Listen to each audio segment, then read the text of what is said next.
Welcome back to 4 Geeks by Geeks, the place where geeks come to geek out. As always, I am Bozer, and this is your Monday Night Geek Out Sesh, y'all. And guess what? It's not just me tonight. I am joined by my not boyfriend, T. This is how you're gonna break up with me? That's kind of fucked up. Yeah, I wanted to do it. You already told me you love Eugene more, and now you're telling me it's kind of whack. Yeah, I want to do it in a public space so you wouldn't react so strongly. Oh no, I'm reacting strongly. Is this you reacting strongly? Yes, I am dying on the inside. We got to work on your facial expressions, bro. I have no facial. You literally have two faces. Literally in your whole life, I've known you have two faces. This one right now, smiling. Yep. And or the nothing. other. And the other one. What happens when you're dead inside? Well, hey, if this is your first Geek Out Sesh, then this is it. This is what you get. Every Monday, 8:30 Eastern Standard, we do this live on Twitch with a new geek guest, and you're in luck because it's neither one of us. Thank God. We're just in charge of this shit show. Unfortunately. But we are all going to be geeking out about Stephen King, so pull out your old novels or movies or it masks, cosplays, whatever you got going on, and study up, because if you stick around long enough, we might just get drunk at the end of stream by answering all the trivia wrong. There's no might. We're getting every question wrong. There are 30 questions, so that's potentially 30 shots. Christ. I blame Josh, our guest tonight. I gave him a more wholesome option, and he went this direction, but he's got a reason, and I'm going to let him explain it. Wait, what was the alternative option? I'll explain it. We'll get there. We got to give him, some reason to stick around for more than 2 seconds at the start. You're right. You're right. How you doing, buddy? I'm good, man. How you doing? Nice. It's beautiful to have you here with me. Until next week. Just keep geeking out. Because I won't be here next week. That's fine. I've been putting off my duties for it feels like months at this point. Yeah, because outside your last Geek Out session, wasn't it like a month prior before? No, my last one was last week. We did right, but before that. Oh yeah, it's like a month. Okay, that's time. It's been a long time. But hey, T, if you use that command QOTD, you can find out the question of the day, which is... What's that do? That's so crazy. Crazy, right? What's your favorite Stephen King novel or movie? I'm torn between two. One of them would be 1408. The other is Shawshank Redemption. Okay, you're hitting me with two things that I'm learning today that those are Stephen King things. Listen, Stephen King's got his hand in so much, and you just don't realize, because Josh will explain this better, but Stephen King was writing so much material, and he's like, I got to write some other things. And all his publicists were like, no, you can't put that out under Stephen King. So he would then put them out under his pseudonyms, and then later is like, no, fuck that. These are my goddamn books, and then just re-release them under the Stephen King name. No shit. Yeah. Thanks for the resub, DJF. How you that doing, man buddy? just be cranking out books, and they're like, listen, stop, you're saturating the market. And then everybody in the Stephen King fandom is like, no, bitch, give us more. Because I low-key love 1408. 1408's incredible. It's a great film. Okay, when Josh comes in, we're going to rattle off every Stephen King novel and movie, just so everyone's on the same page, because I need it. And he's laughing at me from the wings. I can see you. I can see you over there. But hey, Alec found the other command, DPR, Derry Public Radio, because that is what we're going to be talking about tonight. If you are not familiar with Joshua Kahn, the Wrath of Khan himself, then you've been sleeping on our Cloudscape episodes, so let's just take a moment to punish you for that. He first came onto our lives by auditioning for our Cloudscape TTRPG every Thursday, 8 o'clock. Check it out, or on YouTube and podcast. So we're going to talk a little bit about that, but mostly I want to geek out about the great content that he's already been making with some other fellow co-hosts who are unable to join us, unfortunately, but we've got Josh, so we've got all we need. I've been biting my tongue for like months because I knew this Geek Out Sesh was happening, so I haven't asked him about his content for a really long time, even though I see him every week. So I'm tired of waiting, T. How about you? I'm the most impatient person in the world. Bring this man out. Let's bring him out. Show some love in the chat. Let's see some emojis. Give it up for Joshua Kahn from Derry Public Radio. Woo! Good to be here. Thank you. Are too much, but thank you. No, you look lovely. Tell your mom I'll see her. If you can find her, I'd be impressed. Hey, we're here. We're here. Finally here. Honestly, big shout out to you because this might be the third time that we had postponed your Geek Out Sesh, and we finally found the date that worked. We finally did it. We're trying to see if you're going to stick around long enough to be viable for an episode. That makes sense. I got to earn my way in. Yeah, exactly. I do it to all my guests. Everyone's got to earn it. Yeah, because this is the big time. Congratulations, you're now relevant. I made it. Can only go down from here. You can find me on the internet now. How are you, Josh? I'm terrific. I'm so hyped to finally be doing this. It just warms my soul. Honestly, anytime that we're in a chat room, because we've never met in real life, warms my soul. Thank you. I look forward to the day we can have like a convention meetup or something. I like the idea of never meeting because I have so many internet friends that I know I'll never meet physically. And I just like the ambiance of knowing I could pass this person in public and there's a chance we wouldn't know who each other. That's actually really romantic. That is. You're a softie. No, I'm not. Yes, he is. He Sorry, is. Sorry, a soft tea. There we go. There it is. Okay, before we get too far into this, what is your favorite Stephen King movie or novel? My favorite Stephen King novel is my very first Stephen King novel I ever read, which is Needful Things. Oh, you never forget your first. Oh my god, it's so good. See, here's the crazy thing about Needful Things. I'm already going to start boring you with some King lore. So strap Okay, in. I'll just nod off. As you know, like there are cities that are recurring things in Stephen King's work, Derry being one of them in several books, and then Castle Rock is another one. Needful Things is the final Castle Rock book. And so it references all the stories that have happened in Castle Rock up until that. So it being my first book, I didn't catch all the references, but I felt the scope of how big the world was. And that interconnectivity with other books and that kind of world building was the first thing that got me all in.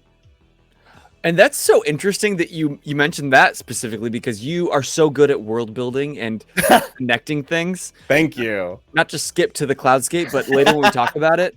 Because I kind of want to pick your mind a little bit. After we first understand where you came from and made this content, then hopefully it'll give us context for this fucked up character that you brought into our world. What's the walking trigger warning? You literally are. Yeah. We just shot an episode on Saturday and we got done. We're like, well, that deserves a trigger warning at the start. You're welcome. Okay, but like I said, I need to rattle off the list of books, and oh my god, this is also scroll. real quick. I'm Yeah. already gonna plug one of our episodes because the fact that you love 1408. Yeah. Here's something that's great about that. It's a short story, very short. So we did an episode covering it on the podcast, and as part of the book, what you find out is the guy who goes in the room, he had that tape recorder with him because he's writing the article. Right. In the story, you get very specifically, these are the quotes that are found on the tape later. And so we had a buddy of ours, another streamer, Detective Fishboat, who I had him get a tape recorder and record it. Oh, Because Ben, one of my co-hosts, said it scared the shit out of him. So I surprised them on episode by playing a performance of the found tape. And it destroyed his brain. And I highly recommend it. It's so good. I love 1408, though. It's so amazing. I think Okay. that was outside of like the typical like known Stephen King like film adaptations like Green Mile and I guess most people didn't know Shawshank Redemption, but A lot of people I don't. didn't know that. The Mist, but like that was one like I want to get into more Stephen King, but like 900-page books are like those are a life commitment, and I have the attention span of a squirrel. Oh, then I know I already know what book I'm going to recommend for you Listen, at the end of this. The only one I finished every Stephen King book I've picked up, I finished except Cell. Couldn't do that one. Here's what's amazing. You remember who was in 1408? Yeah. The actors. Yeah. John Cusack and Uh-huh. Samuel Jackson. Cell is John Cusack and Samuel L. Jackson. God damn And it, it's- I'm gonna have to pick this fucking thing back up now. It's so bad. It's so bad. God. It's like one of the worst adaptations I've ever seen in my life. Ah. Hot garbage. Oh my god, I love it. I wonder if that's gonna help me get through it though, because it's in my basement and it's like every time I look at my library and I'm like, I know I need to finish you, but Finish we But covered it. Well, we covered it on the show, so you can read along with us, book club style, because that's the format of our show. I could do that. Yeah. I could do that. Okay, screw reading off this list because it's way too damn long, especially when I go to all written works. Literally, I scroll for like 10 seconds and then Yeah, I finally get to so the end. much. Y'all, Stephen King be popping and he doesn't know how to pop. So first, let's tell us a little bit about who you are and what you do as a geek, Joshua Kahn. My name is Joshua Kahn, and I'm one of the hosts of Derry Public Radio, a bi-weekly Stephen King book club podcast. It's like you've said that before. It's It's a like combination of single words show for with sure. it. Okay, can you settle a bet for me with myself? Yeah. Bi-weekly means twice a week or every 2 weeks? Every 2 weeks. Okay. That's very relieving because I was like, how the fuck does this man have time for twice a week? That's nuts. That'd be crazy. It's Wouldn't like- it be bi-monthly? No, because that would be every other month. See, that's one of those weird but things. you cut it in half. When you bisect something, it cuts in half. So The bi-weekly. fucking English language, man. doesn't make No any wonder people don't want to learn this See, shit. no, if it was that, it would be twice weekly. It wouldn't be bi-weekly. It'd be twice weekly. sense. Doesn't that mean the same thing? But it's bi-weekly already means something. If I have a biopsy, Words mean things, Moser. You can't. It's part of how they work. but they mean different things in different contexts in different languages. So Clearly, you don't text Bozer because he just uses emojis and pictures at this point. A big hieroglyphics man. All right. Oh, Yeah. for sure. I'm into Oh, it. yeah. Okay, but Derry Public Radio, it's Mm-hmm. a bi-weekly, meaning twice a week, Every other Sunday. every other Sunday. So what kind of things can we expect to see on the Derry Public Radio? So what we do is we are all three of us Stephen King fans and decided to get together to as an excuse to reread Stephen King books. Essentially, was the Aw, blanket cute. promise this was built under. And we decided to do it in a book club style, so that way not only could we format our reading, because meeting once to discuss a whole book, it's too much. Too much. And this way, by breaking it down, we were like, yeah, that's kind of like a book club. Well, why don't we treat it like one? We can share our thoughts, but also engage with our audience to say, here are all of our takes. Where do you land on this? And incorporating all that conversation, it gives us a built-in way to interact with people who are also fans. So then by book club, do you like read these things out loud? No, so what at the top of every episode, I'd it'd pay be good like, money for that. if you sign up for our Patreon, I can tell you where you can find some. Do we get to say CM what you want you to read out loud? We get to set Maybe with if you that. pay me enough. Only in Circuit's voice, though. CM Alexander, she was unable to make it because she was actually filming a movie all weekend and is just exhausted as hell. God, you're all famous. But she has like just the most perfect voice for podcasting. And so they're narratives of her reading Stephen King. She did Charlie the Choo Choo. Oh, Jesus Christ. Yeah, it's so No, creepy. absolutely It's so the fuck creepy. not. And Cat from Hell are both on our Patreon. Oh. Of reading the whole books? They're short stories. Oh, okay. And we did audio effects. Like, she did Foley for everything, wrote original music for all of it. Damn. And they're making us look bad. They We got went good on talent Fiverr. over there. We like to be a fully contained unit. If we can't do something, one of us learns how, and then we fold it in. We just recruit outside. We just shit on a brick and we say, "Here, look, I made go. this. You proud, Mom?" But essentially, that way you can, if you want to read along with us, you can say, because we do have listeners who do. They skip episodes, they skipped whole series that they haven't read, and when they pick it up, they go back, and at the top of the episode, we say, "We're reading from this chapter to this chapter. Spoilers if you haven't read along. Otherwise, here we go." And we just discuss that bit of it. It's a prime example of like you can really make a show out of anything. Because you're like, I made a podcast about a book club. Like, on paper, you're like, what the fuck does that even mean? But really, like, if you have people committed to the idea of something and you're going to be passionate about it, you can create some really dope shit for the internet to live on in. The idea that you can interact with people all over based off, because one, we're in a post-COVID world and everything's going to be different. Regardless, and so now people have a way to interact about something that's already got a fairly niche audience to begin with, because I don't know very many people I can walk like, hey, let's talk about this niche fucking Stephen King novel here real quick. Like, oh, I haven't read or that. any Like, of them. nobody has. But don't worry, I got a homie that has, and now we'll go talk about it with them. And that's, honest to God, we get so many emails. The predominant thing we get in our emails is, I found your podcast and am so happy because it feels like I'm sitting and having the Stephen King conversations with my friends I've always wanted to have, but have not been able to. Because there's so many ways of interpretation with Stephen King's work too. There's so many different takes that you can have on just even how one character is portrayed.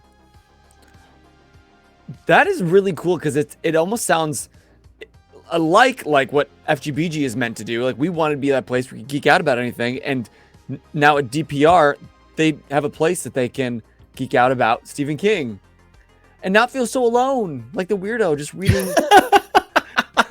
Well, and what's something that's neat, I just saw that question pop up in the chat, by the by, Which is by Retro Eugen. Also, can you explain if The Shining connects all its stories, or did I miss that? Sorry, reading it out loud for the podcast listeners. Sure. Oh yeah, so sorry.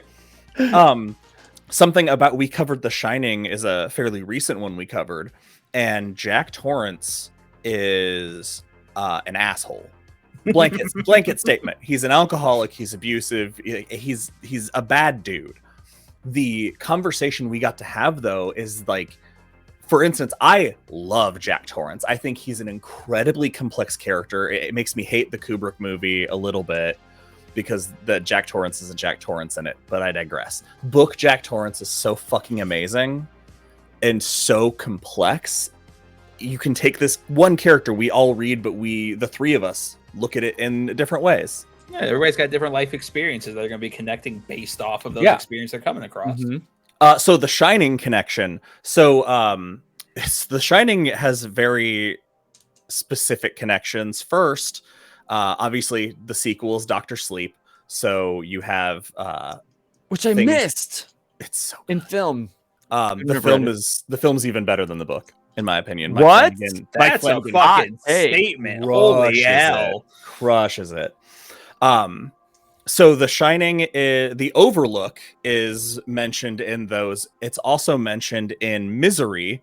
At one point, Annie Wilkes mentioned that a hiker got lost going through the mountains of Sidewinder looking for, alludes to a place.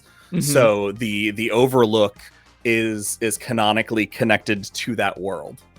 So yeah, Shining is connected. And we actually we find out in The Stand, Mother Abigail, who is the world's oldest woman in a world where a pandemic called Captain Trips, the super flu, killed 99.9% of the world. She's 108 years old, and she's this old black woman who lives in Nebraska. And you come to find out that she has the Shining also. And the name comes from her grandma referred to it as the shining lamp of God. And that's like what gives you that second sight. So there are several characters in his books that, even though it's not called The Shining, they have the traits of the Shine. So yeah, the Shine goes through a lot of the books. The Dark Tower series characters have the Shine, and the Dark Tower series connects all of his books. So yeah, it's all there. I want to see you break Bozer real quick. Can you give him as generalized a synopsis as you can of the Dark Tower series? Because I want him to understand the stretching for this, the vast insaneness that is the Dark Tower series. Okay. The Man in Black fled across the desert, and the gunslinger followed. Any Stephen King fans just got really excited that that's how I started the sentence. But it's totally lost on us. Super glad we're here. It's the opening line of The Gunslinger, which is the first book.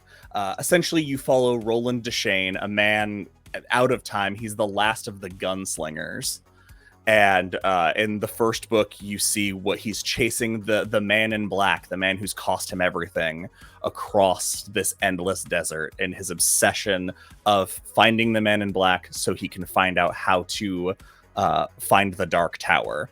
And over 7 books, it is his journey of he draws people. The second book is called Drawing of the Three. He draws people from other worlds into his world to come on him with his journey.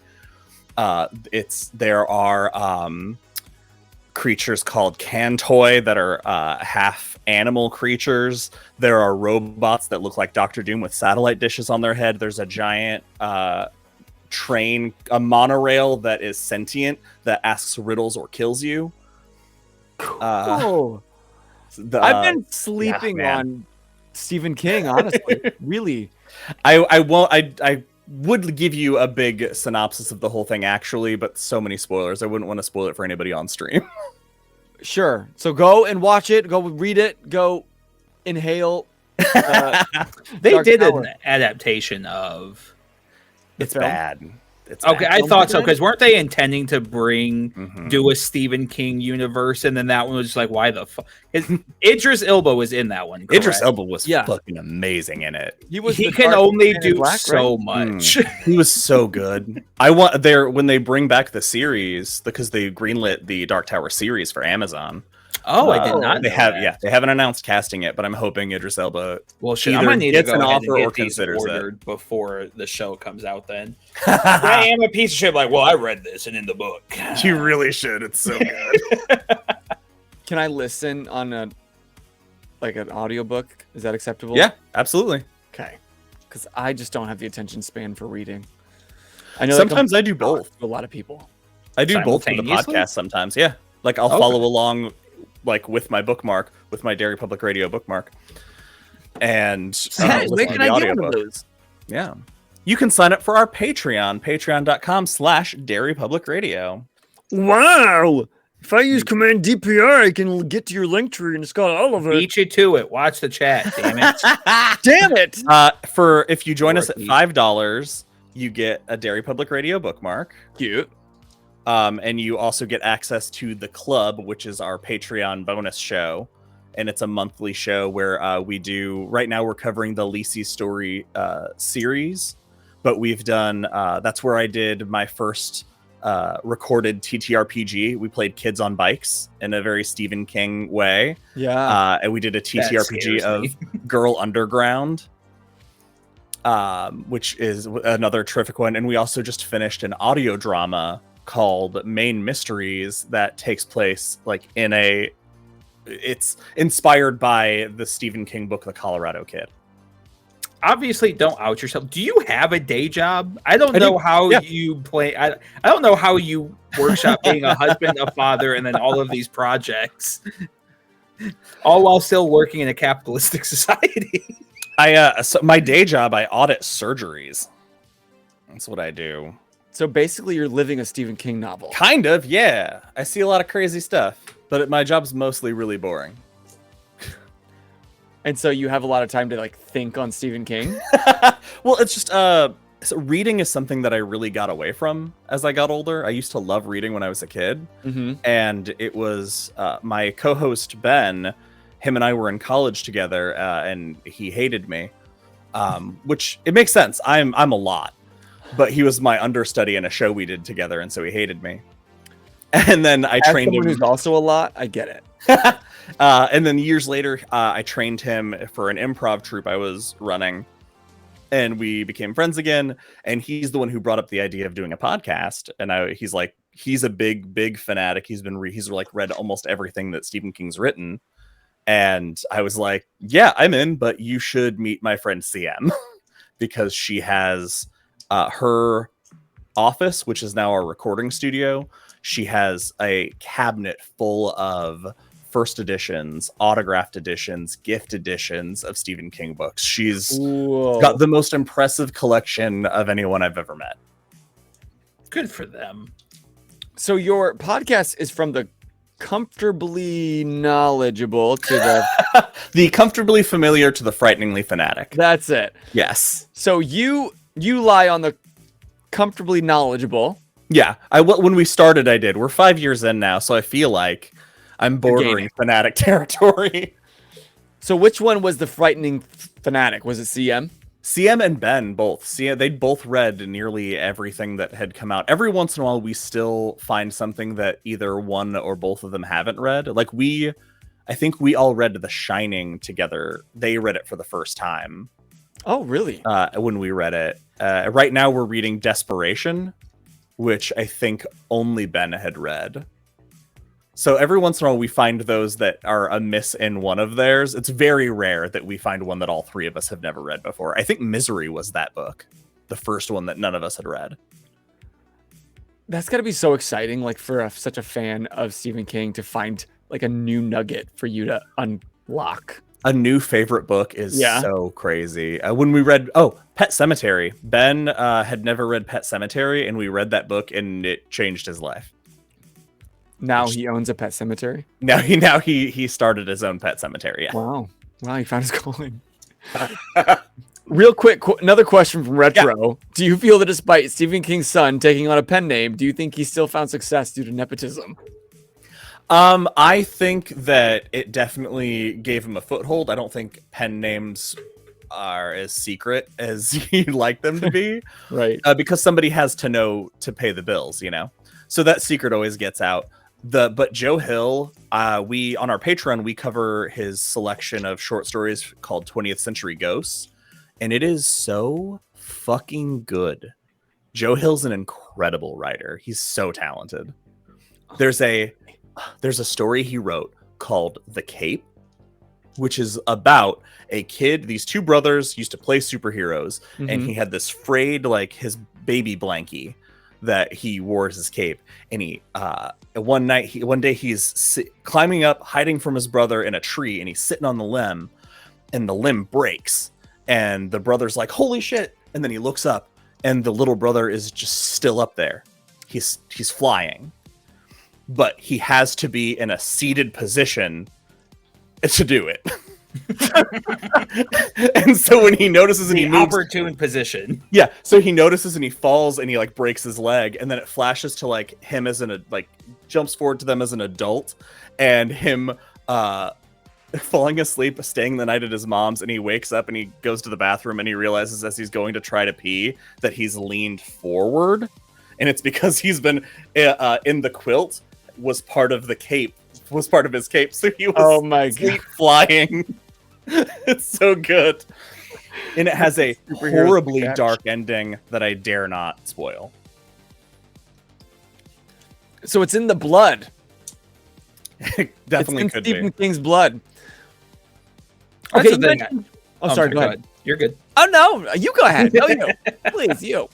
It's one of those things, like, you can't be in Stephen King's circle and put out projects without having Stephen King's stamp of approval to some degree. He may not be proofing every project, but that man had some say of, oh yeah, don't do that. That's a shit. I did that 40 some years ago. It's gonna fail. Don't go down that path. In years to their parents. Years before, I mean, he's in his dedications, he's mentioned that Joe, Owen, and Tabitha, his wife, all read his stuff. So he's grown up reading and giving notes.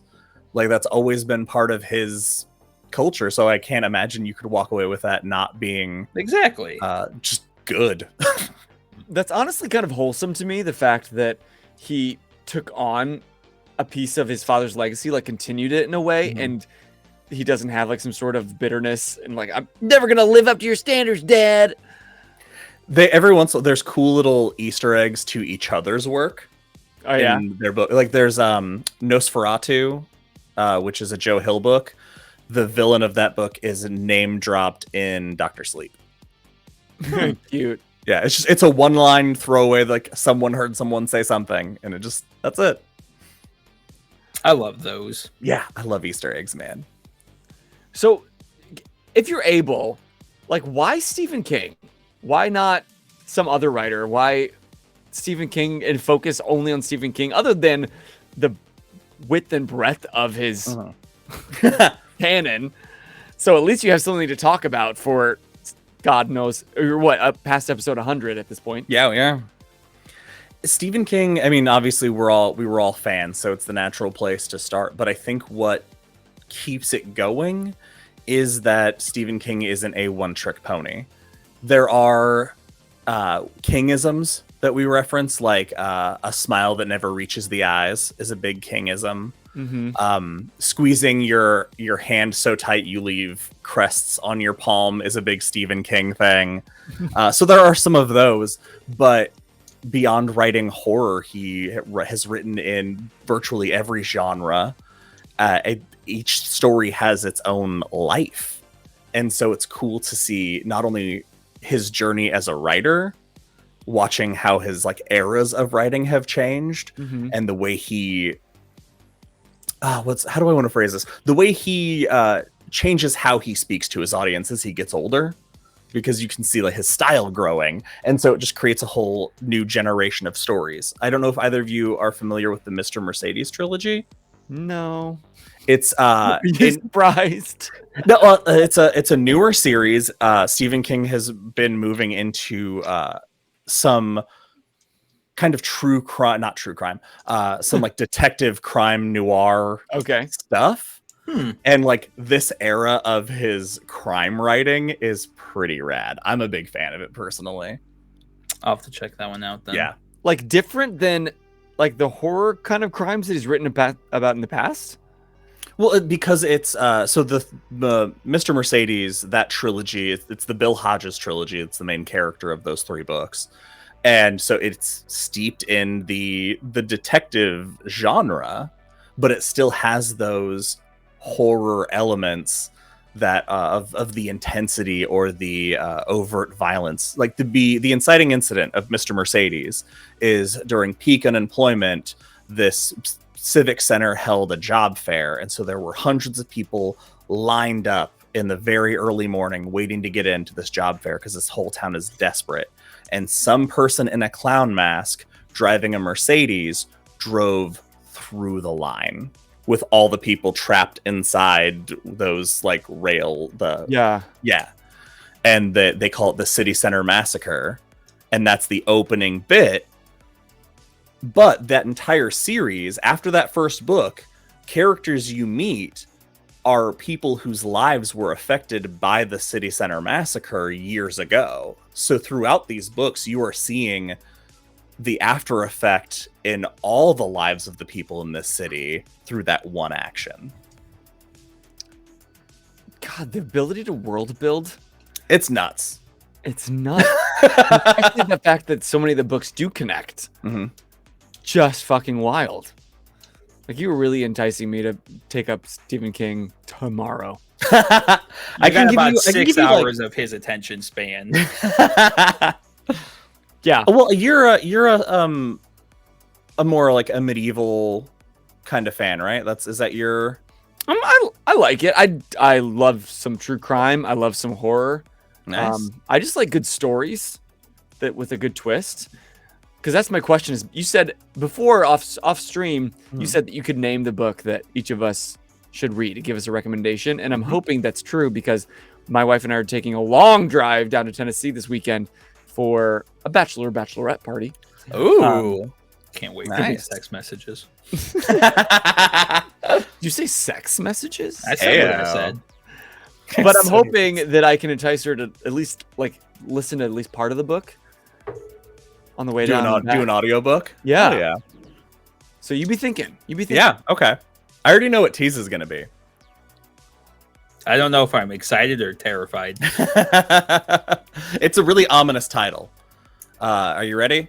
Yes. Everything's Eventual. Ooh. Everything's Eventual is a collection of 14 short stories. So there goes your attention span 900-page book problem. And Everything's Eventual has 1408 is in Everything's Eventual. So there's one right there. Oh, and I love that movie. Autopsy Room 4, which is a terrific one. It's about a dude who wakes up on an autopsy room table as he's about to get autopsied. They don't know he's alive. Oh my God. It's so good. LT's Theory of Pets, which is a fever dream. And yeah, there's a whole bunch of really, really good stories in that one. Fantastic. So I'll that put it in one's- my Amazon cart real quick. There you go. Okay. Tell us a little bit more. You mentioned your co-hosts. Mm-hmm. I'd like to know a little bit more of their background, if you would. And then I want to know yours, because you have a very storied background from what we have known from playing with you on Cloudscape. I've done a lot of stuff. So Ben Graham, he is, like I said, he's the person who originally brought this idea forward. Mhm. He's also an actor. He just finished a run. The reason he's not here is because he's doing a run of Much Ado About Nothing. That this is their Hell Week. So yep. that is where he is. Oh no, you're all actors. We're all actors. God, well there goes half your audience. And Ben works for an assisted living community. He's like an event planner and organizer, so he like does stuff for he like helps take care of old people. He's Cute. just so great. He's amazing. He's also the kind of the political not political. He's the I guess I would say political. He's not like a political person, but he is very much the person who is ready to take what we're reading and really tie it to current events. Ooh. For instance, we had a very complex conversation covering the death penalty because we did the Green Mile. Mm-hmm. And so Ben did research on prison abolitionism because he believes that nobody should be in prison. And which is a very controversial statement. So he did a lot of research. That's a statement for Hot sure. take.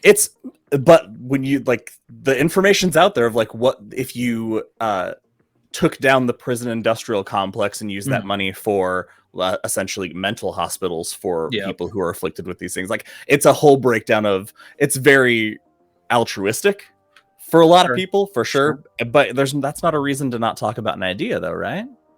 Right. We can talk about it. Yeah. So that's my favorite thing about what Ben brings to the show. CM is quietly the funniest person in the room. She would never admit to that, but she says some of the most ridiculous things. I think you shared on Instagram today. Yeah. Yeah. Hang on. I can pull that up too. I want to share this because this had me cackling. It's such a This had me cackling. Wait, let me go to it. I don't mean to go to mine, but where's that link you sent me? You keep talking. In the meantime, CM is a social worker by day. She's also in a band called Giallos, which is that's a combination of things. Yeah, it's that's the God, I told her she needed to be here to correct me on this because I called it femdom synth pop, and that's not what it is. That's a sentence like a for sure. It's definitely femdom. It's the vibe of their band is they're a cult that makes fuck music. It's terrific. I mean, you've caught my attention. I'm here for this. Yeah. And so Giallos does a lot of the music for our Patreon shows and things like that. Or Derry Fight Night, which is a stream we did where we created Stephen King characters in WWE 2K. And so some of those are the intro music is written by them. Okay, here we go. This is just a quick quote from CM. Mm-hmm. Did you guys ever try to dig like a grave just to see if you had it in you? Why'd you look at me that way? Wow. That's the terrifying. sincerity that came out. I'm joking. The listeners will not see the look in your eyes. Cold-blooded. Wow. Amazing. I didn't have many friends. There it is. That's CM in a not something nutshell. everybody has done. That's One of if you had it in you. We had a running joke where at one point I cannot tell you how this conversation came up, but she admitted that when she was younger that for boys she thought the balls were on top. And so the balls were on top was a running joke on our show for a long time. Balls on top, baby. Yeah. Evolutionarily, I can't even think of a viable reason. It's just they're always cold, so they always be on top. But no, she's her and I typically lead the discussions. So most episodes, people have a preference, and we've heard it. Every once in a while, people are like, I really like Josh-led episodes, or I really like CM episodes. Ben sitting in the corner, twiddling his thumbs, talking about politics. Ben actively does not lead episode. He chooses not to. He's actually he's leading Desperation, which we're reading right now, which part 2 just came out yesterday.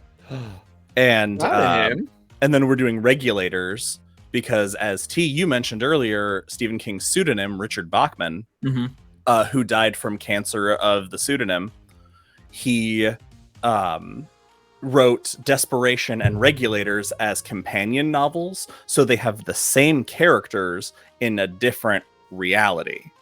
Oh, that's cool. Yeah. Cool. So we're reading those back to back right now. But also, my description of that scenario was fairly accurate, right? Mostly. Okay. So the real story is that they didn't want to publish more than like one book a year because they were worried it was going to kill his sales. Right. And so the idea of writing under a pseudonym happened, and then he wanted to know if these novels would be as popular as his other ones. And like The Long Walk, which is a Richard Bachman book, he wrote that back in college. So the Richard Bachman books, they were just darker. They are the scary Stephen King books, the Bachman books.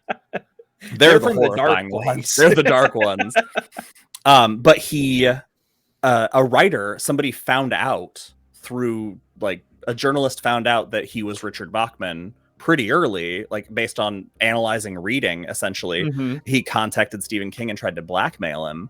And I said, forgot about that. Give me this money or I tell everybody. And Stephen King said, you should write a story about it and tell everybody how you figured it out. That's great. That guy's dead now. Novella. Yeah, he died. Oh, he's such an interesting individual, especially with his small cameos that he does in varying projects. He did I can't remember the character's name in Sons of Anarchy. He comes in as this that's who he was. Comes in as just the cleaner of oh, you murdered somebody, I make sure there's zero evidence of it. And just King's energy is just enticing, because you wouldn't have to know who he was to understand yeah, that's Stephen King. Oh, yeah, that 100% makes it. Because you don't have to know anything about Stephen King, but that name carries so much weight. It really does. You don't have to know anything about any book he's ever written to understand who he is as a concept. And just the way he carries himself just in these little cameos he does, you're it's got to be so freeing to be aware of yourself to that degree. Have you seen It Chapter 2? Yes. Mm-hmm. That's my favorite cameo of his, where he talks shit to the writer about his endings.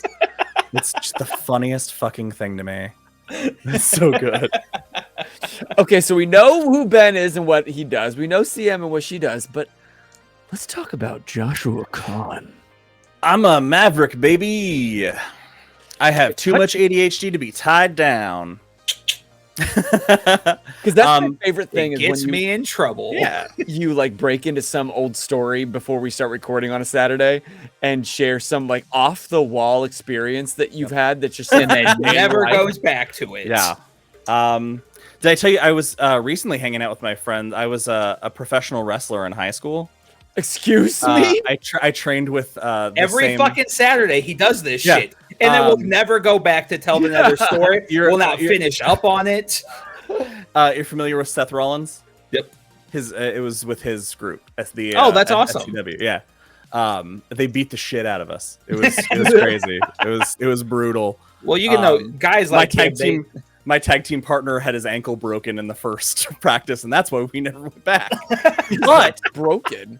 But one of those wrestlers that we were with then, who stayed on wrestling, he is now a filmmaker who made our documentary that's on our YouTube.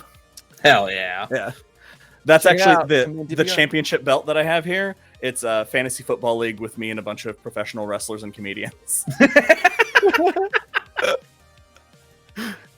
So what made Joshua Kahn the Joshua Kahn that we know today? Because your brain is unlike anything I've seen, and you have a genuine kind spirit, and those two things don't often go hand in hand.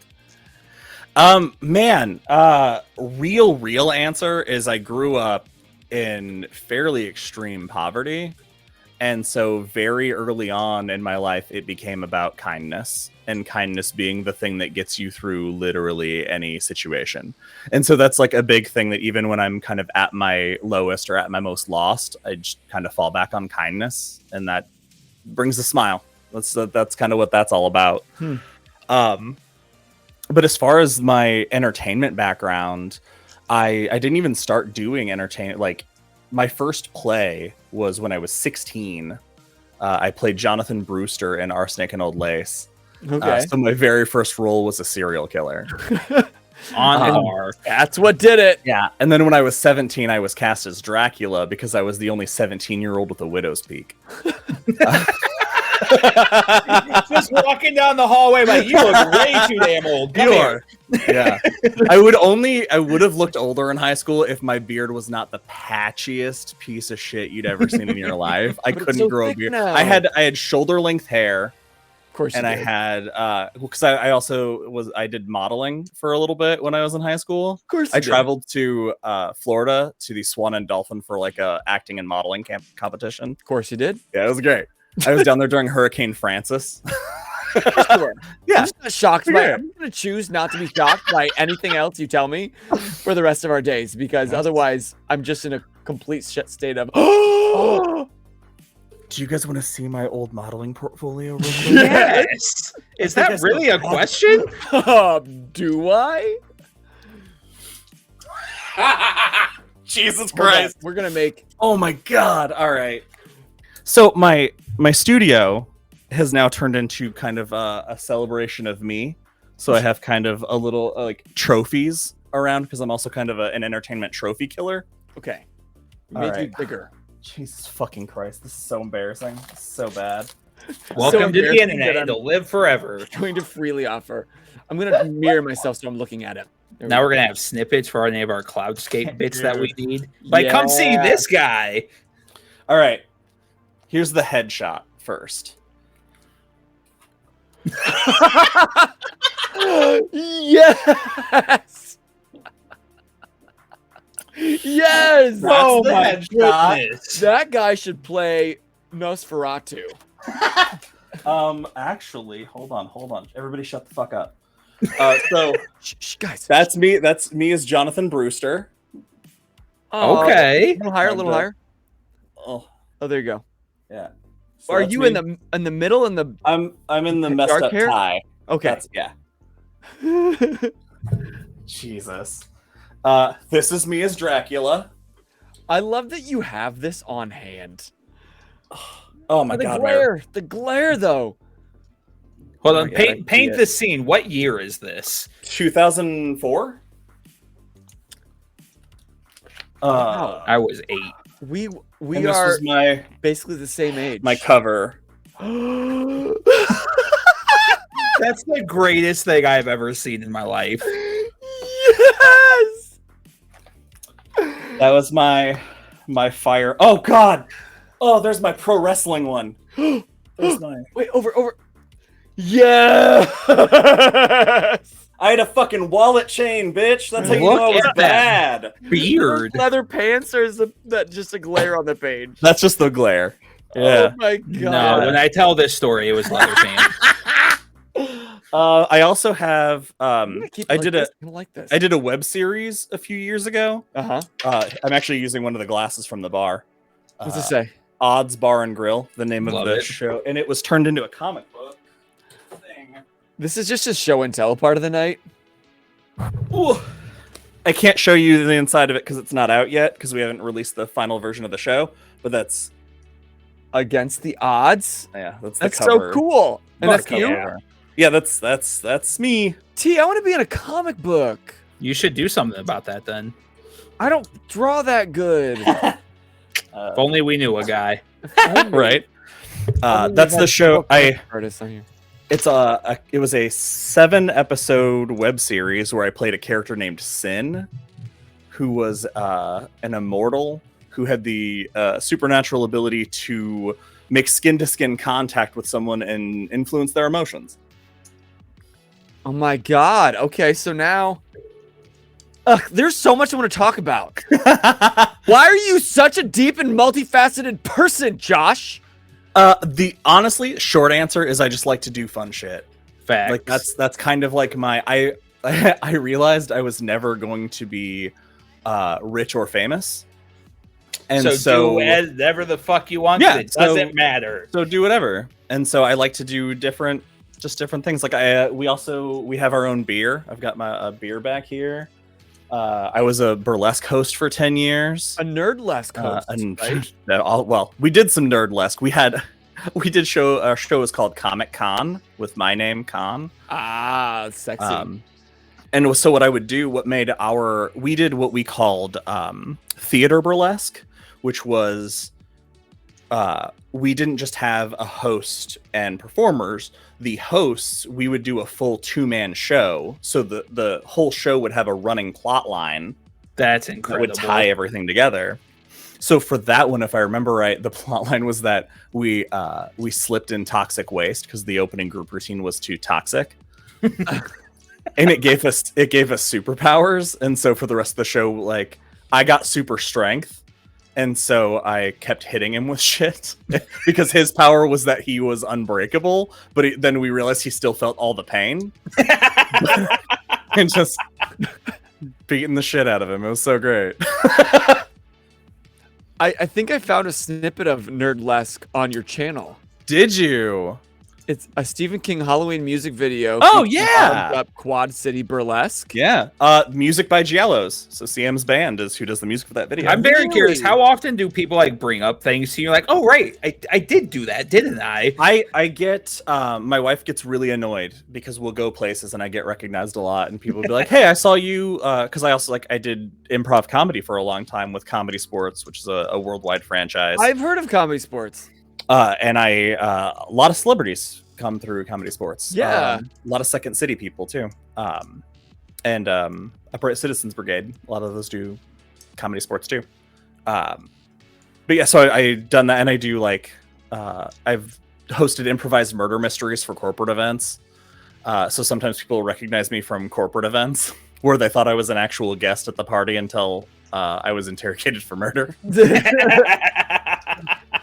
And here you thought, I'll never be famous, and look at you now.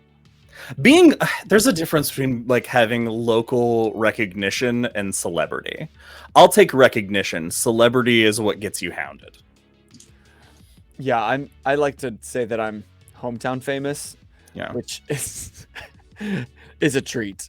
It's a treat. Hi, Solomon, by the way. We didn't say hi. What up, Solomon?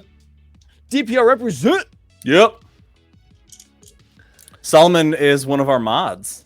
Awesome. Thanks for being here. Thanks for stooping down to FGBG level after the gold, which is DPR, that we have discovered tonight. Okay, we gotta talk real quick about all the things that you've mentioned and all the things that made Josh who he is, and Stephen King, and how that's been a huge part of just your creativity. Cloudscape. If y'all haven't seen it already, go back, start watching our every Thursday night. We air a new episode of our TTRPG, which is using Fate Core, and it's on YouTube and podcast. But Josh was one of the people that auditioned for the show. We wanted to bring some fresh faces, and so we put out an audition call. T and I thought, absolutely no one's going to audition. I'm going to be honest. We were like, who do we even reach out to? And like, I don't fucking know. And so I was like, why don't we just have people audition? This man said nobody's going to do that. And I was like, that's fine. Even if we have one or two, we have a foothold to have people to have a conversation with. And then you came through, and I'm like, this bitch is going to kick me off my own goddamn show. I was just grateful you guys cast me. Well, you were the only audition, so. Hell yeah. No, but you did this great reading, and we had some like sides for you, and you did a huge spin on it and made it super creepy. Yeah. And so now that you've created this character of Sirkin Sirocco, it makes utter sense. So real quick, for anybody that hasn't tuned into Cloudscape, give us a quick synopsis of who Sirkin is and his role in the world of Aurora so far.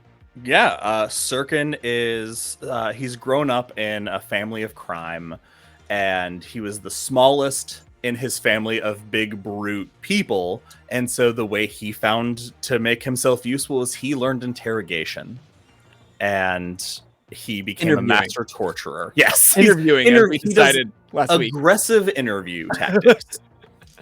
And where we meet him at the start of Cloudscape is at a point in his life where it's a year after he's made what he kind of felt like was his first big mistake. And that was the point that he started questioning his life. So we meet him at a point where he's deciding whether he does something about it or not. And then circumstances out of his control spin around, and it's fate. Like the path opened for him that gave him the answer he was looking for, and he is trying to find his place in the world now. And by doing that, by, making the weirdest fucking statements with dead eyes and the widest fucking smiles. See, the thing about Sirkin is I like playing a character with so much emotional intelligence. I'm just waiting for him to turn into a spider. I'm gonna be a complete That's my new stunt. The plot twist is not gonna shock me. You're not gonna get a reaction. It's gonna be like, oh, it's finally happening. Cool. Now we can move on. Good. That's a good animal for him, actually. Yeah.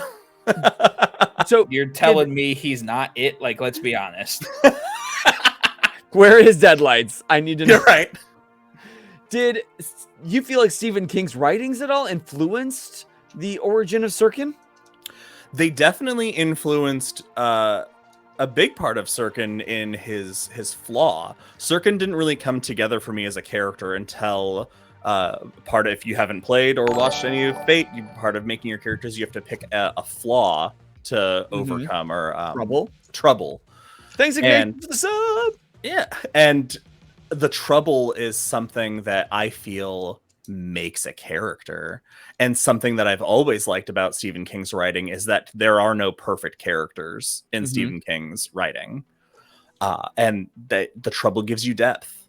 And some of my favorite villains, my all-time favorite villain of Stephen King's is Randall Flagg, and that's a fun question. So The Stand has Randall Flagg. Eyes of the Dragon has Randall Flagg, but maybe not the same Randall Flagg. And The Dark Tower has a Randall Flagg. And there are several characters in Stephen King's work that have the initials RF that are aliases he has taken throughout. So Randall Flagg is around. I want to know nowhere all at once.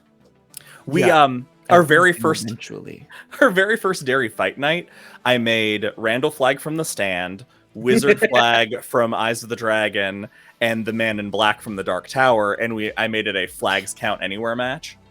And the three of them faced off. Yeah. That's good.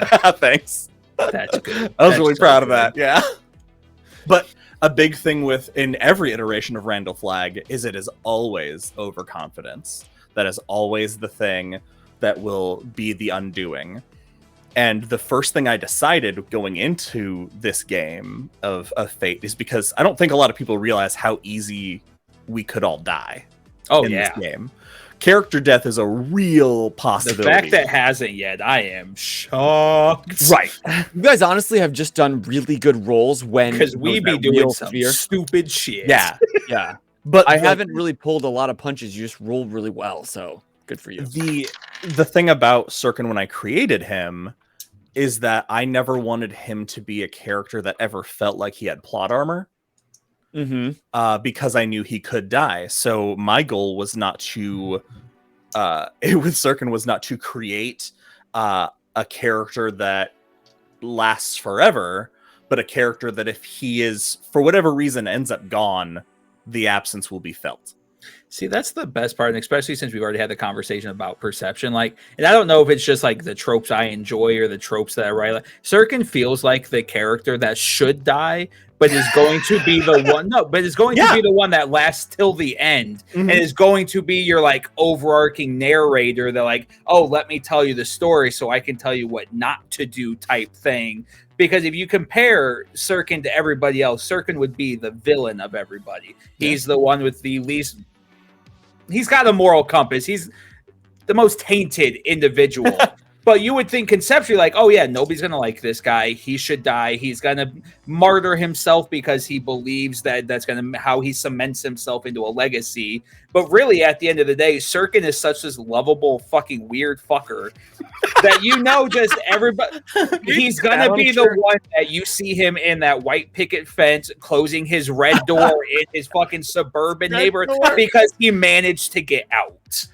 Now, here's the thing. Even let's say in a perfect world we ended Cloudscape and we all got epilogues. Sirkin's epilogue would still be violent because I'm one of my favorite. I didn't say you weren't shutting the door and there wasn't going to be a family behind you. In that, I believe that in media it's so true that violent people should not meet non-violent ends. Like the cycle of violence means I have to die violently. Yes. Which is also something that I'm playing Sirkin to be aware of. Like he's an extraordinarily self-aware person. And that's why he's so vulnerable and so open with people, because he treats everything like, if this is the last time I have to say something before I meet whatever violent end is ahead of me, because of all the violence I've put in the world, I want to have it said. And that's how he's in this past year where he's changed so much. It's because he's been living that energy and that truth. He's the martyr you love and respect. But he'll never see himself as a martyr because he doesn't believe he believes he's a cautionary tale, if anything. Exactly. And that's the martyr you enjoy. Nobody likes the Iron Man. I see that. Yeah. Because like that one was too on the nose. Like just going to that Marvel reference of the entire saga was just Iron Man not being an asshole and finally coming to terms where the world lives and moves on without him, and he needs to finally pay it forward. The martyr you want is your Captain America, who you expect to be the martyr, expect to be the one to dive on that grenade, be the one to force ongoing on, because that's so when you have Sirkin who's like, like I'm just doing what I do, it causes that lovability that like connects you to an individual, because everybody's got that little bit of Sirkin in them. They just can't act on it because of the society we live in. We all have those thoughts though. We've all thought every time Sirkin says something, you're like, some bitch may have a point. I'm not saying he's right. And I love I'm not saying it's legal. I love when Kit has those moments. Kit has like a little bit of Sirkin in her, and even though she hates Sirkin, especially right now, so much. Yeah, I love this game. And I love that Shakespeare quote. I saw that Shakespeare quote. Yes, pop up. Yes, that is. He's our local theater kid. Love it. With a memory for quotes like "No one I know." God, it is impressive. And he's gonna love that Hellbound train, isn't he, T? Oh God. You mentioned earlier Derry Public Fight Night. Yes, so fucking good. God damn it. So before we get into a little bit of Stephen King trivia, where every question we get wrong, we have to take a drink of whiskey, apparently, per Josh's orders. I got my room 217 shot glass that I got from the... I went to Colorado to the Stanley, which was the inspiration for the Overlook, and that's where I bought my copy of The Shining and the... Oh, cool. Yeah. So that's coming in just a few minutes, but before we get there, besides the podcast, Mhm. what can people look forward to? God, so I start filming a movie soon in 2 weeks. It's called Paper Plates. It is a bank heist movie. I play a robber, codenamed Dopey. Heist movie. Yeah. I play the appropriately named Dopey. I'm an affable fucking goof. Your name's Dopey? Yeah. Because we robbed the bank wearing paper plates as masks. Oh. And so I have a big dumb grin on Fuck my a face budget. on my What's in the mask. house? And it's, oh my God, it's some of the funniest dialogue where they talk about the paper plate masks. It's terrific. Yeah, we start filming. Actors from Wakanda all over the country are coming, so I don't know how I made the cut, but That's exciting, man. start filming. It's cool because it's one of like the places I spent a lot of time when I was a kid, and it's like when you go to a place where before you knew who you were, the opportunity to go back to that place doing what you do is kind of a cool feeling. It's kind of a full circle feeling. Mhm. That's the reason I auditioned in the first place, and then turned out I made it. It was fate. Yeah, fate. Always shoot your shot, man. Gang, so gang. you're an actor, you're in a movie, and Derry Public Radio streams on Twitch. We do. We have a monthly live stream. We're trying to do more. We do watch parties. We did Cloverfield last time. We've done Hellraiser, some fun horror movies in the Nice. past. And occasionally we'll do, this October, we're doing our yearly pumpkin carving live stream. So you can join us and we just talk horror and make Stephen King pumpkins and hang out in the Dude. chat. The possibilities of that are fucking literally endless. You can find, we post them on our Instagram every year. CM she doesn't carve, she shaves the pumpkin. It's always better. That's awesome. It's always better. Madness. Because you It's- can do depth and shadows and I'm but too it's busy still- talking on the stream to Shocker. focus on doing it. Who would have We're all- thunk? Who would have guessed? But yeah, every month we do that, and then like I said, if you sign up for our Patreon at the $5 tier, you can get access to our monthly show. If you do $10 a month, you get a cool bitchin' enamel bloody mic pin. I do like Bitchin'. pins. Yeah. For $15, you get all of that plus a personalized postcard that has a bunch of Easter eggs of a cartoon drawing of our studio. Okay. $25, you get a discount at our Etsy store off all of our merch. At $50, you get to pick our next book Nice. and get a shout out for that book with all that stuff. And then our $100 tier, you not only get to pick a book, but you get to pick a Derry Public Radio Revisited, where you can pick a book we've already covered, and we'll do an episode revisiting how we feel about it now. Okay. Nice. Yeah. you guys are good at Patreon. Take notes. Can We take talk notes? about it freaking like, what are we going to do? Like, we have nothing to offer that people are going to pay money for. We're breaking news. We're actually looking to in the next year like double our Patreon content. Nice. And up our streaming, up our YouTube. We have some vlogs coming.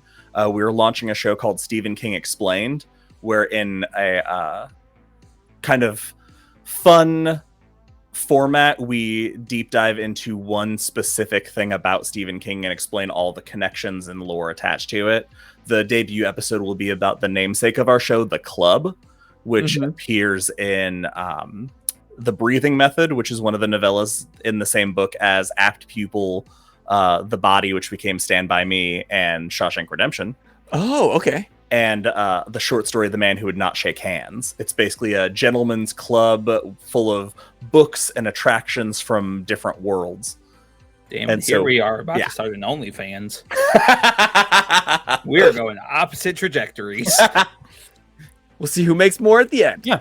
Oh, and we're starting horror vlogs. I'm starting a 100 novel journey on our YouTube. So Nice. if you're into reading vlogs, follow our YouTube. We're like, I think 30 people away from being able to monetize our YouTube. So I need 30 people to subscribe. Let's go. 'Cause let me just give you a reason to subscribe. we need to check out Derry Fight Night, because this is so goddamn good. just so goddamn good. This is something you can go find this right now. This is a 2-hour episode, but I just want to show people you recreate Stephen King characters. Welcome to Derry Fight Night! Are you So, ready to wrestling? The arena Here we is the go. Derry All Civic right, Center, folks. which It is time is for another a Derry actual Fight Night. We are location going to get in right the to the canonical action. Our world of first World match of tonight. Derry. We have a pink In slip the book match. Insomnia, That is somebody right. tries to It fly is a plane a battle into the building. royale. 4 greasers enter the We made part of our intro for our show is it takes place in the basement of the Derry Civic Center. ring. All putting their pink slips up. The winner takes all. People have been asking for a greasers And match, everyone so I knows I'm finally a had to car make. boy, so I couldn't be That is- more excited. Arnie after he lost his virginity to Christine. It's his grease makeover. That is very true. So you're literally creating this in, is this WWE? Okay, hold on. I go scroll back to about 4 minutes. Go back a little bit more right there. I just want you to experience this moment. This music, Jeff Loader, a friend of the show, did a bunch of the music for these intros, and he wrote this song, and I just want to play it because it's an absolute banger real quick. Okay. You know him. You hate him. It's Buddy Repperton. It's so exciting. At Texas Driver Boy. That's being able to make the social media tags and sneaking in references. Oh, thank you So so happy. much, Ori Gringo. Yeah. All right, you can move on, but this is What is the title of? How This much is time Shut do you put the into Light these? to the most. It makes sense that it's Ace Maryland, Buddy Repperton. That's a good question. So what usually happens is once I decide the match, I run it. I have the computer just run the match while I screen capture it, and I'll run it like 3 times until it feels like a match I'd see on TV. Oh, okay. And I thought you were playing these the whole time. I let the computer, because I want the computer to tell the story so we can adjust our narrative however it pans out. And this match, like I said, is because I wanted a greasers match, and so I went for it. But yeah, I probably run each match like 3 times, so probably about an hour on each match overall with editing and recording, and then we shelve it for 6 months so that I forget what happens entirely, and then we do the event. That's amazing. This is just the idea that, like, you can make content out of anything. Also, we exist in the game. Derry Public Radio are in the game. Like, your physical persona. Yeah, you can download me in the game if you have the game. You can download the entire Derry Public Radio team. Which year is this? It's not in. This is 22. We're not in this one, but if you go, both Fight Night 1 and 2 are on our YouTube also. Okay. And the first Derry Fight Night is me and Ben in a tag team match against Barlow and Straker from Salem's Lot, and CM against Annie Wilkes. Fantastic. Yeah. So go to their YouTube, check these out, because I just want to get, like, blitzed one night and watch these. Put these on the TV. Do it. I dare you.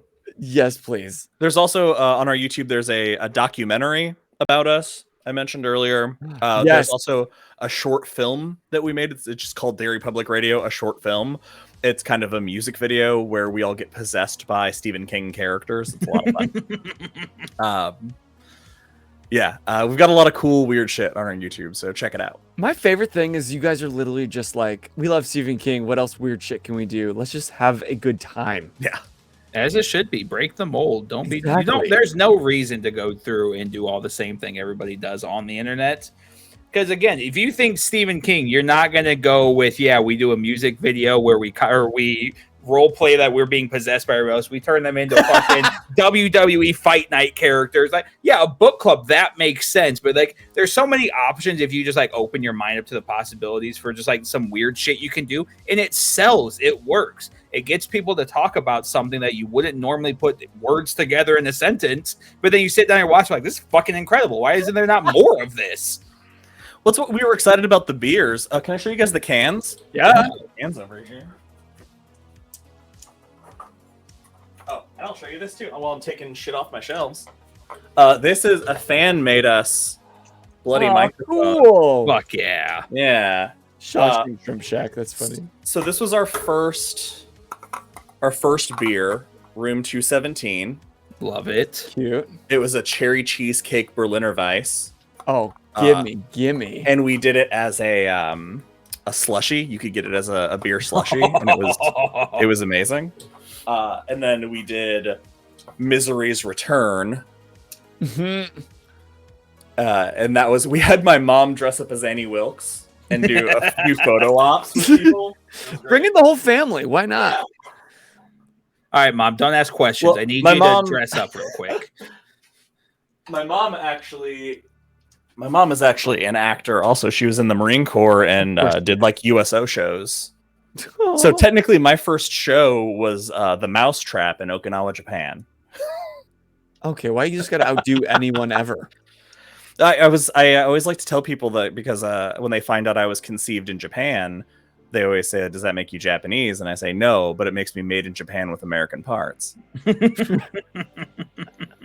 a good joke. Thanks. Solid joke. It's a good joke. Thanks. Right there. Thanks. Very That was funny when I was doing stand up for a while. That was my opener. joke. It's a good one. Yeah, it's like a joke. It's I've a told good my way whole to- life. It's a good way to judge how the crowd's going to react to the shit that's about to come out of your mouth. There's always going to be that one white bitch in the back like, you can't say that.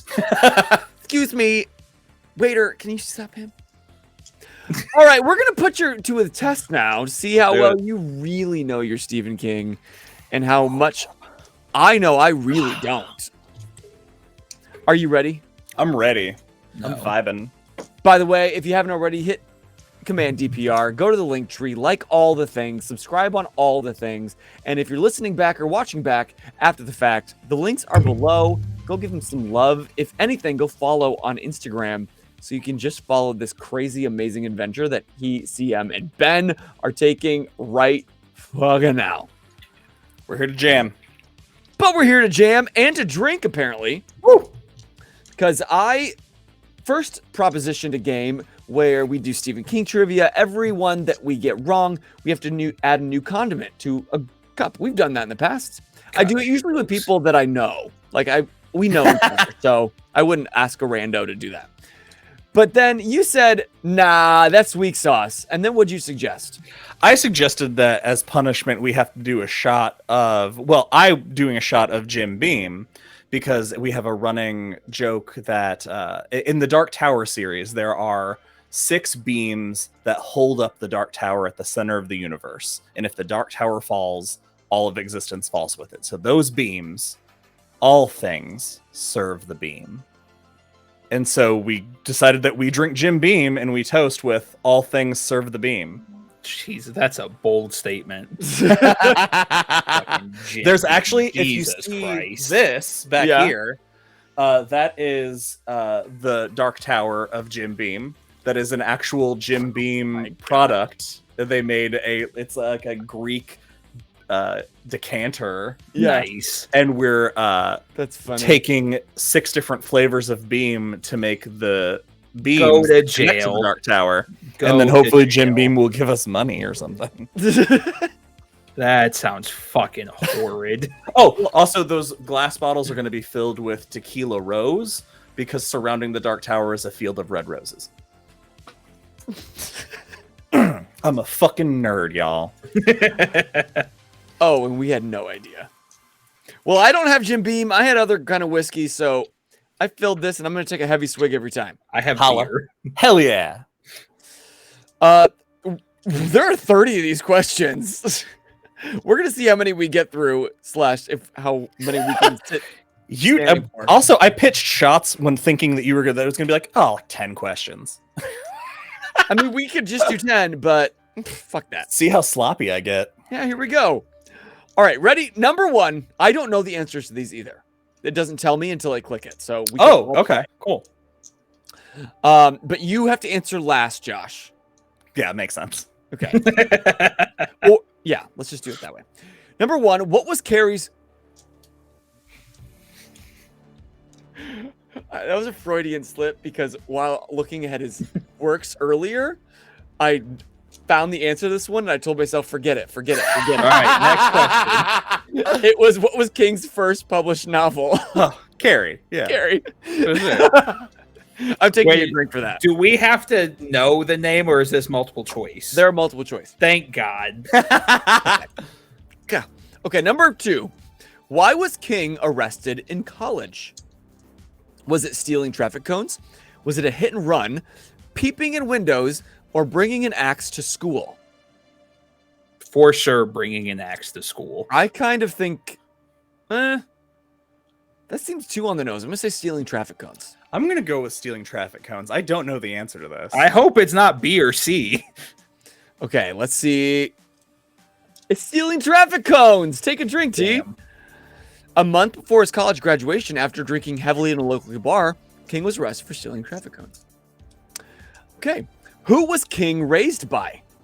Was it His parents? Oh, these are about Stephen King. Jesus, I don't know. I think no. There's other things about the book. I don't know anything about the man. Well, I guess we're learning. Let's roll. Let's do this. Who was he raised by? His grandparents, various relatives, his mom, or his dad? I'm gonna go various relatives.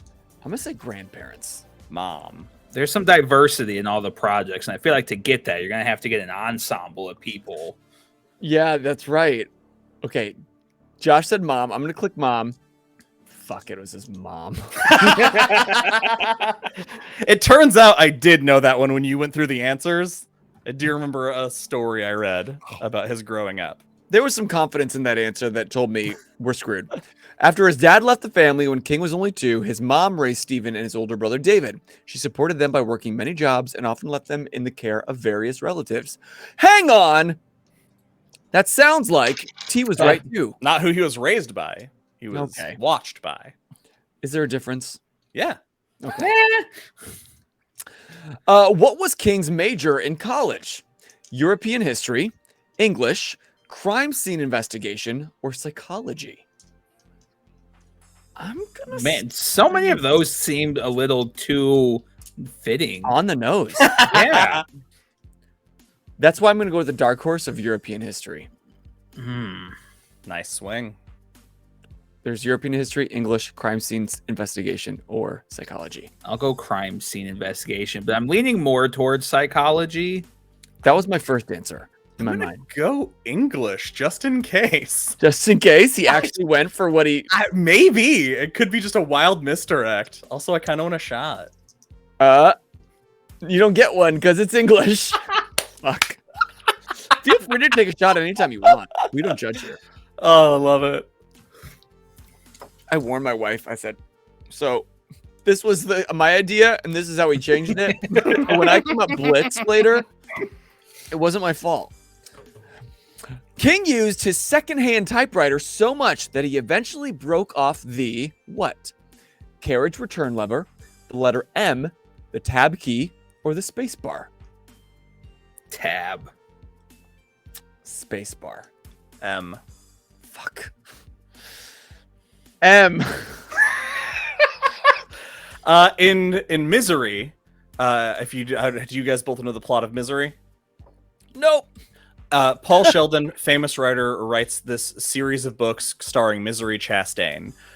He gets in a car accident, is rescued by his #1 fan, Annie Wilkes, who's a fucking psychopath. And at one point, she takes him hostage and demands that he write a book for her.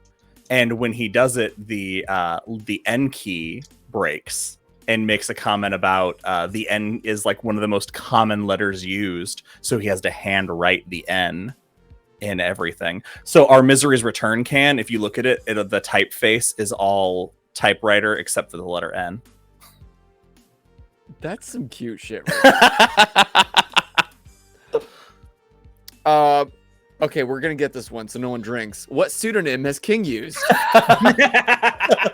Aaron Wolf, Richard Bachman, Howard Allen O'Brien, or Paul French?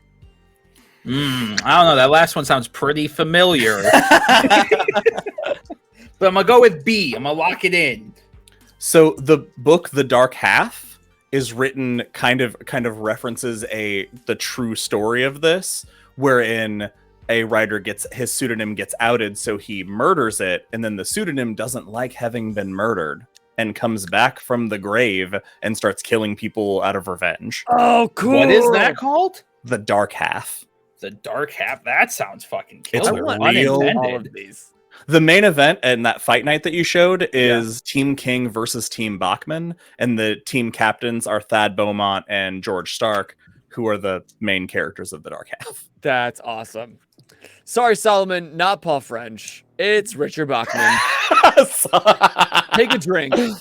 After King's original pseudonym, Gus Pillsbury, his maternal grandfather's name, was outed. He had to change it on the spot. King became Richard Bachman. Richard as a tribute to crime author Donald E. Westlake's pseudonym Richard Stark, and Bachman for Bachman Turner Overdrive, the band King was listening to at the time his publisher asked him to choose a pseudonym.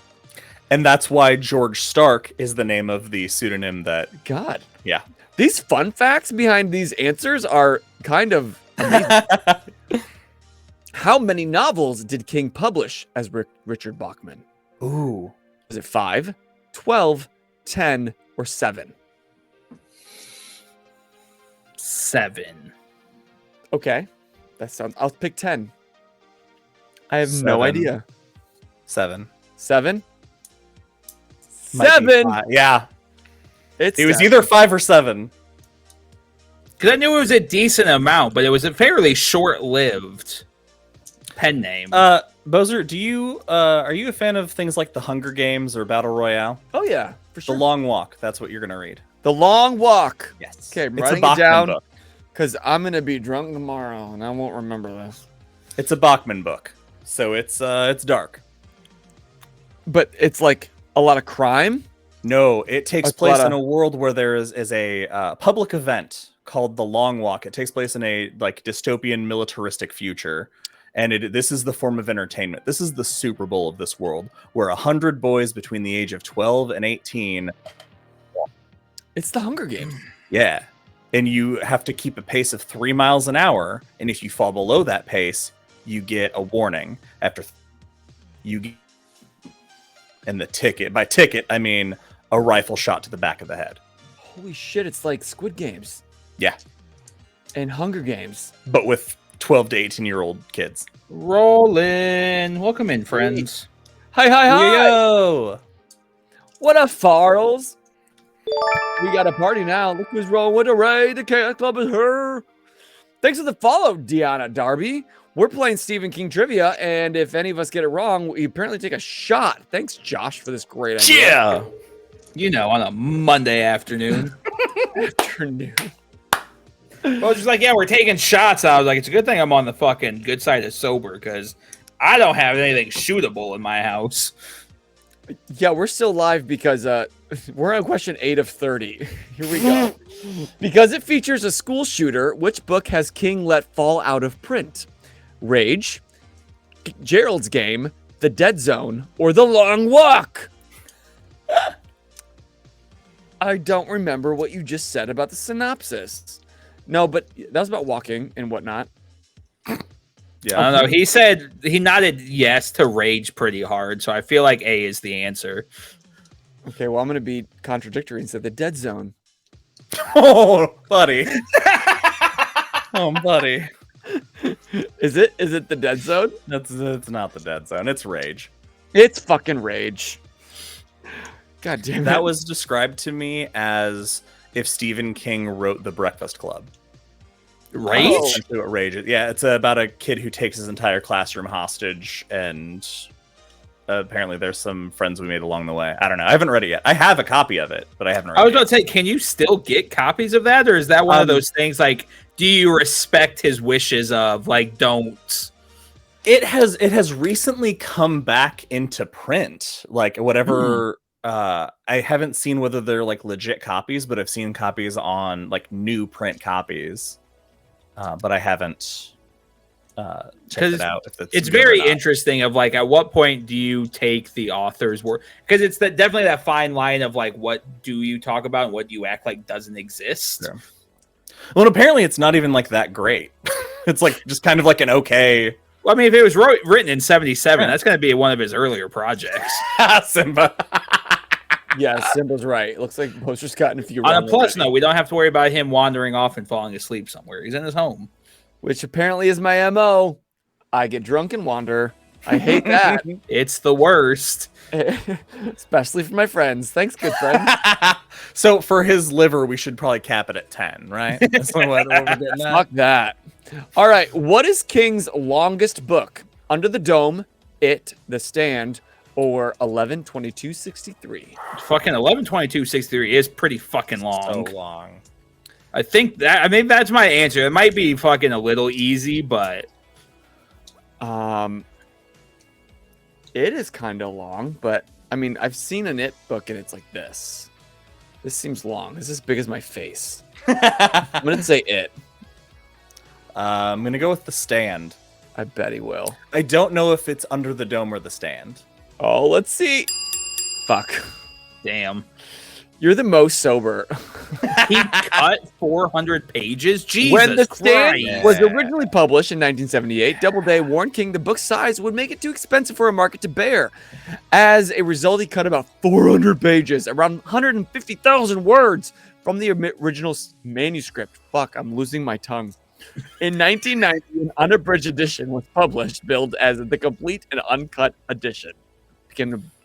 Became the longest book published by King. All righty, one last question, and we're gonna raid out to go find somebody. No, we can keep going. We'll do 10 more. What Stephen King outbreak? It's 9 o'clock. I gotta go to bed. Super flu. What Stephen King outbreak is compared to COVID-19 pandemic? Super flu. Locking it in. Andromeda Superflu. strain, avian influenza, superflu, or the T virus? I like T virus because you're T. Click it. See what Captain happens. Trips isn't an option, but That's what I was looking for. oh my god. You said the superflu? Fuck you. Here's what's amazing about that book. So if you have a long car ride, The Stand might be a good choice for an audiobook to get because it's so long.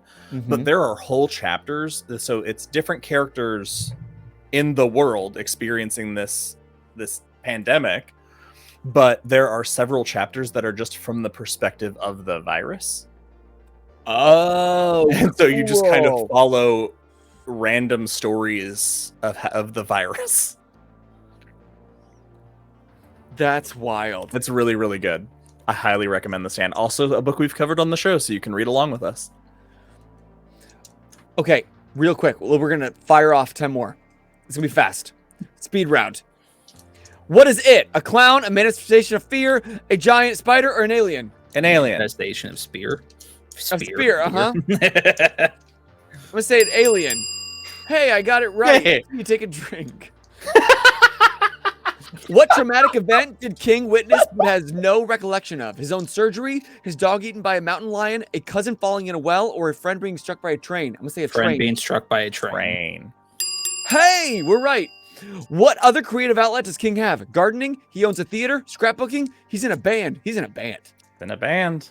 Is he for real? Yes, the Rock Bottom Remainders. Remainders. Huh. What It's is all, Stephen- it's all authors. All members of the That's band are cool. authors. That's What is awesome. Stephen King afraid of? Alzheimer's, spiders, the number 13, all of these. All of these. All of That's been these. the only one that has been all of these. Who blocked King from following him on Twitter? Bill Skarsgård, Neil Gaiman, Tim Curry, Donald Trump. Donald Trump. For sure. Fucking petty ass Yep. bitch. Why did King not have to serve during the Vietnam War? Terrible vision, all of these, flat feet, punctured eardrum. All of these. All of these. All of these. What is room 217 in The Shining? A ghost, a rabid dog, an alien artifact, or an evil clown? Wait, don't answer, Josh. A dog. Josh is confused. I misheard the question. What is in the room 217 in The Shining? I'm gonna say a dog. See? A ghost. A ghost. She was on the can I just showed you. Fuck. Miss Massey. Oh, yeah. I wasn't listening. Just kidding. How does King refer to his most devoted readers? Constant readers, questions for punishment, true believers, members of the kingdom. Constant readers. Constant readers. That was our website for a long time, constantreaders.org. Wait, how did you get that? Somebody gave it to us who had it. And they were like, I don't want it anymore. You can have it. And then we don't want it anymore. That's cute. You guys are like low-key famous. I believe it. In the Stephen King world, I think you're low-key famous. Which of his family members is not an author? His wife, his daughter, his oldest son, or his youngest son? Wife? Youngest son? Daughter. Fuck. They all are writers? T, you're not drinking. Yeah, Tabitha is his wife has published many books. In which book does the character or name of Alan Pangborn not appear? Alan Pangborn is one of my favorite characters, and I love every appearance that he has in books. But I know exactly which one. You switch some letters, it's Bangporn. That's the last question of the night, folks. My favorite kind. We're rating Hot Pink Yorkie. Is it Gerald's Game, Carrie, The Dark Half, or Needful Things? Gerald's Game. Carrie. Fuck. It's Carrie. Joshua Kahn. All things serve the beam, gents. So does Alias, a local Indiana whiskey. Not sponsored, but goes down smooth. Dude, here I thought that I appreciated you. He was wrong. Nothing came close to how much I appreciate you now. I appreciate that. Thank you. And now you don't have to not ask me questions when we're pre-show. I can actually talk to you about your life and be interested, invested. This is nice. I'm looking forward to it. Thank you guys for having me. Thanks for coming on. Absolutely. And thank you for taking the chance on us with our TTRPG, because if you feel like we rolled the dice, like you literally rolled the fudge dice on us, and you had equal pluses and minuses and said, yeah, I'll go with that. Reminds me that we're doing something kind of okay. If this successful guy was like, yeah, I want to join them, or he felt so bad for us, he's like, fuck, somebody's got to fucking save him. It's my chance to be a star. You already are a star. That was his plan, and then Kit became a character. And he's like, fuck, it's too late. Can't get out. Actually, I checked you guys out, and I liked your vibe. We have good vibes, T. We got something going for us. Your vibes of people who seem fun to work with, and that's all that I'm down for. No, if there's anything I do know for an absolute fact, is our vibes are good. They are popping. Hell yeah. I have no doubt about that, ever. You guys, thank you so much for joining us for another Monday Night Geek Out Sesh. We'll do it again next week. Will we have a guest? Will we just be hanging out with T? I don't know. You come back and find out. Because somebody's schedule caught up to him real quick. But I swear to drunk, I'm not God. And make sure you go and support Derry Public Radio, because literally, as I've said before, we only have the greatest of souls on this show. Somehow, some way, they find themselves to our doorstep, and they are all gold. And that is no less true. It is actually the most true about Joshua Kahn, CM, and Ben from Derry Public Radio. Thank you very much. Stick around. We're rating who? Hot Pink Yorkie. Did you set it up? Yep. Great, because these fingers don't work anymore. Let's do it. We're going to stick around for a raid, but until next time, I am Bozer. I'm T. I'm Josh. And he knows the drill because he's done this before. And you just keep geeking out. Mwah. Love you guys. Bye.